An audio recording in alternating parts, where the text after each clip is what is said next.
ನನ್ನ ಹೇಳಿಕೆಯಿಂದ ಯಾವುದೇ ಹಾನಿ ಆಗಲ್ಲ ಅಂತ ಮಂಗಳೂರಿನಲ್ಲಿ ಸಚಿವ ಜಮೀರ್ ಅಹಮದ್ ಖಾನ್ ಹೇಳಿಕೆಯನ್ನು ಕೊಟ್ಟಿದ್ದಾರೆ. ನಿರಂತರವಾಗಿ ಅವರ ಹೇಳಿಕೆಗೆ ಸಂಬಂಧಪಟ್ಟಂತೆ ಆರೋಪ ಪ್ರತ್ಯಾರೋಪಗಳು ಕೇಳಿಬರ್ತಾ ಇತ್ತು.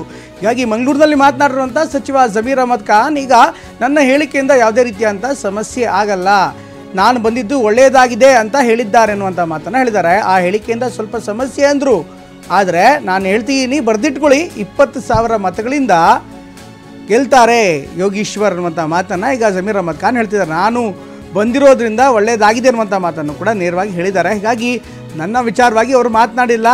ಇವತ್ತಿಗೂ ಹೇಳ್ತಾ ಇದ್ದೀನಿ, ನಾನು 3 ದಿನ ಅಲ್ಲಿದ್ದೀನಿ, ಯೋಗೇಶ್ವರ್ 18ರಿಂದ 20,000 ಮತಗಳ ಅಂತರದಿಂದ ಗೆಲ್ತಾರೆ ಅನ್ನುವಂಥ ಮಾತನ್ನು ಈಗ ಜಮೀರ್ ಅಹಮದ್ ಖಾನ್ ಹೇಳ್ತಿದ್ದಾರೆ.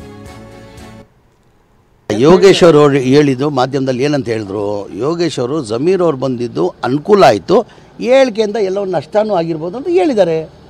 ಪ್ಲಸ್ ಆಗಿದೆ, ಫಸ್ಟ್ ಪ್ಲಸ್ಸೇ ಅಂತ ಹೇಳಿದ್ದು. ಜಮೀರ್ ಅವ್ರು ಬಂದಾದಮೇಲೆ ನಮ್ಗೆ ಇಲ್ಲಿ ಪ್ಲಸ್ ಆಗಿದೆ, ಸ್ವಲ್ಪ ಇದು ಹೇಳಿಕೆಯಿಂದ ಇದಾಗಿದೆ. ನಾನು ಹೇಳ್ತಾ ಇದ್ದೀನಿ ಬರ್ದಿಕ್ಕೊಳ್ಳಿ, ಇವತ್ತು ಏನೇನೂ ಆಗಲ್ಲ. ಚನ್ನಪಟ್ಟಣದಲ್ಲಿ 3 ದಿನ ನಾನು ಪ್ರಚಾರ ಮಾಡಿದ್ದೀನಿ. ಯೋಗೇಶ್ ಅವರು 18ರಿಂದ 20,000 ಅಂತರದಲ್ಲಿ ಯೋಗೇಶ್ ಅವರು ಗೆಲ್ತಾರೆ. ಬರ್ದಿಕ್ಕೊಳ್ಳಿದು.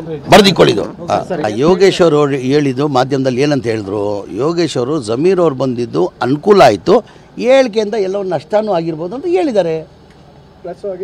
ಪ್ಲಸ್ ಆಗಿದೆ, ಫಸ್ಟ್ ಪ್ಲಸ್ಸೇ ಅಂತ ಹೇಳಿದ್ದು. ಜಮೀರ್ ಅವ್ರು ಬಂದಾದಮೇಲೆ ನಮ್ಗೆ ಇಲ್ಲಿ ಪ್ಲಸ್ ಆಗಿದೆ, ಸ್ವಲ್ಪ ಇದು ಹೇಳಿಕೆಯಿಂದ ಇದಾಗಿದೆ. ನಾನು ಹೇಳ್ತಾ ಇದ್ದೀನಿ ಬರ್ದಿಕ್ಕೊಳ್ಳಿ, ಇವತ್ತು ಏನೇನೂ ಆಗಲ್ಲ. ಚನ್ನಪಟ್ಟಣದಲ್ಲಿ 3 ದಿನ ನಾನು ಪ್ರಚಾರ ಮಾಡಿದ್ದೀನಿ. ಯೋಗೇಶ್ ಅವರು 18ರಿಂದ 20,000 ಅಂತರದಲ್ಲಿ ಯೋಗೇಶ್ ಅವರು ಗೆಲ್ತಾರೆ. ಬರ್ದಿಕ್ಕೊಳ್ಳಿದು. ಯೋಗೇಶ್ ಅವರು ಹೇಳಿದ್ದು ಮಾಧ್ಯಮದಲ್ಲಿ ಏನಂತ ಹೇಳಿದ್ರು, ಯೋಗೇಶ್ ಅವರು ಜಮೀರ್ ಅವ್ರು ಬಂದಿದ್ದು ಅನುಕೂಲ ಆಯಿತು, ಹೇಳಿಕೆಯಿಂದ ಎಲ್ಲೋ ನಷ್ಟನೂ ಆಗಿರ್ಬೋದು ಅಂತ ಹೇಳಿದ್ದಾರೆ. ಪ್ಲಸ್ ಆಗಿದೆ, ಫಸ್ಟ್ ಪ್ಲಸ್ಸೇ ಅಂತ ಹೇಳಿದ್ದು. ಜಮೀರ್ ಅವ್ರು ಬಂದಾದಮೇಲೆ ನಮ್ಗೆ ಇಲ್ಲಿ ಪ್ಲಸ್ ಆಗಿದೆ, ಸ್ವಲ್ಪ ಇದು ಹೇಳಿಕೆಯಿಂದ ಇದಾಗಿದೆ. ನಾನು ಹೇಳ್ತಾ ಇದ್ದೀನಿ ಬರ್ದಿಕ್ಕೊಳ್ಳಿ, ಇವತ್ತು ಏನೇನೂ ಆಗಲ್ಲ. ಚನ್ನಪಟ್ಟಣದಲ್ಲಿ 3 ದಿನ ನಾನು ಪ್ರಚಾರ ಮಾಡಿದ್ದೀನಿ.